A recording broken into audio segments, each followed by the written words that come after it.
Normal pattern is for upwelling. We get upwelling off Peru in normal non-El Nino situation. What's the character of that water likely to be? Is it likely to be rich, nutrient rich or nutrient poor? Get rich, get It's fish rich. that they fish off. Yeah, they fish off. I mean, that's the thing. You know when El Nino's coming in, because that upwelling's cut because it's too warm, prevents it from upwelling. The fish disappear because the nutrients that are being brought up from the lower ocean are not there. So this upwelling, these areas of upwelling are really quite important because they circulate this three-dimensional flow. And the standard explanation for ocean circulation at the moment is that the whole of the ocean system is driven by this conveyor belt. And although that is driven by density, which is a function of temperature and is a function of salinity, it's the fact that you get deep water, because once you've got a mass of water sinking and travelling out, then it has to be replaced, because the water doesn't change. So if the water's going down there, it leaves a void for the water to follow in, and that draws it in, exactly the same as a conveyor belt. You know, like the old escalator. You know, you get down below there, well, that's got to bring up there. It's all connected. And the theory, that's the standard theory about thermohaline circulation, is that it is this is what drives the process. The strength of this circulation is what drives it. This ability for water to sink. And if you stop water from sinking, then you stop water from travelling as bottom currents and being driven all the way around the Earth system.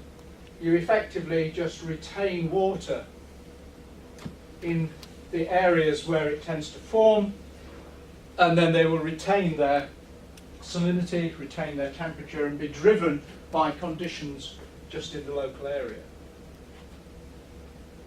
And these two areas are the key areas for bottom water formation. It is, of course, this that keeps us warm. This that is the Gulf Stream, this pulling of the warm water into the high latitudes. That's what keeps us warm and wet, and why when we go across to other latitudes where we are, it's much drier away from the effect of the Gulf Stream. It's much cooler, but it's actually drier. And what we can see is that as you get these processes taking place, there are areas, as you get the deep welling, that heat is released, and you can see that actually, ironically, both of this, the net effect of this is that heat is actually released to the air by this process of deep water formation. And deep water currents are cold and saline. Recently, there's been questioning of this.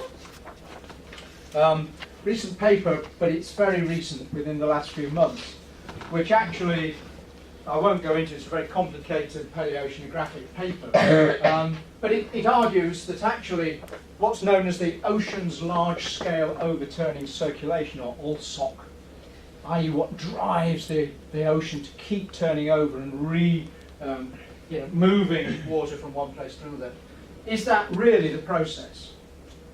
And there's been suggestions that it's a much more localized process, and that this deep water export is important, but is not as important as what happens within oceans. The energy budgets with oceans and small scale mixing and southern ocean effects are much more important. And there is a sort of developing argument that the idea of a THC conveyor belt process is a too great a simplification of the ocean system. You won't see much of that around. Say it's been sort of a recent focus for some research, it's not well published at all, and the standard explanation is still thermohaline circulation. And so we'll go with that at the moment, but it is being under pressure as a concept. Right, so we've been through that. In the North Atlantic, that gives us what's known as the AMOC, the Atlantic Meridional Ocean Circulation. And what we can see is that this is the simplified pattern. Here's our gyre. Here's the warm current, some of it escaping the gyre to come as the Gulf Stream up here. Some of it doesn't get as far up as here. It's pushed back by the East Greenland current coming back. Some of it gets right up here, so we have ice being formed and deep water formation, and then that comes out round Iceland, slips up round here, comes back down at the bottom. So if you're sitting off Florida, you'd be nice in the water at the top, but when you get down to depth, you'll get very cold, very saline water. So you get a real contrast in the water column between those. And you can see that this is the air from the equator, or water from the equator is getting up into here. Some of it's staying in the gyre, some of it's escaping up here and then forming down through that. And this is the idea of the Atlantic meridional circulation. Meridional because the net transport is from low latitudes to high latitudes. But it's not just as simple, it's not as simple as that. That's not what happens. This is still a simplification, but it's a broad pattern, as we can see. Now the important thing is, we can get down into deeper details, we will when we look at the Agulhas current, but the thing about this is that this is what drives our weather here. This is what drives the sort of weather we get in Europe. So if we go into the past or into the future, it is only the weather patterns that we get now, the climate that we get at the moment, is a function of this. If this changes, then our weather changes. And therefore the concern is to try and find out the likelihood of this persisting in this form, changing its form, or possibly breaking down completely.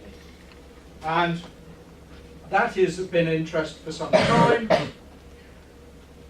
It's very difficult to measure how much water goes up. Now we measure water in sverdrups, which is 1 million cumecs. So you will see SV is an abbreviation of that. And so some of these are down in kilograms per square metre. Don't worry about that. But in fact, you see these similar sorts of diagrams in sverdrups. But obviously we don't know how much water has been moving.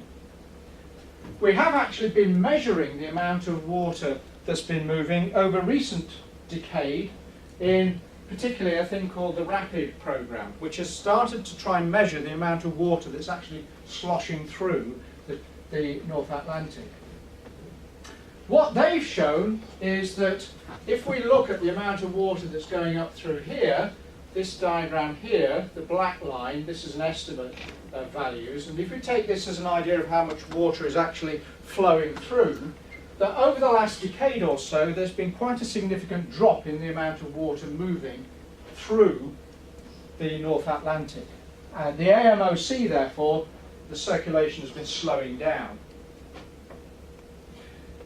The way they've tried to extrapolate this back is that they found a link between the density of the water off here and the amount of water that is actually going through that. They've actually been able, using recent observations over the last 10 years, to show that there's a link between density and, in this particular area, the amount of water that's going through. So basically they've been able to then reconstruct density and infer the amount of water that's going through. And at the moment, you will see papers occasionally coming through saying AMOC is breaking down, is slowing down. And the problem is, what happens if the AMOC breaks down? What happens to climate?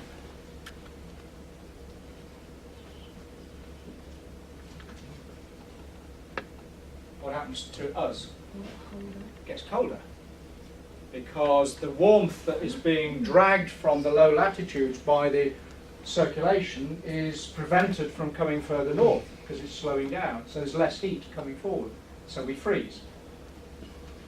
Can you imagine a process that could lead to that cooling, that changing taking place? What might happen in the North Atlantic region that could actually drive the closing down of the thermohaline circulation?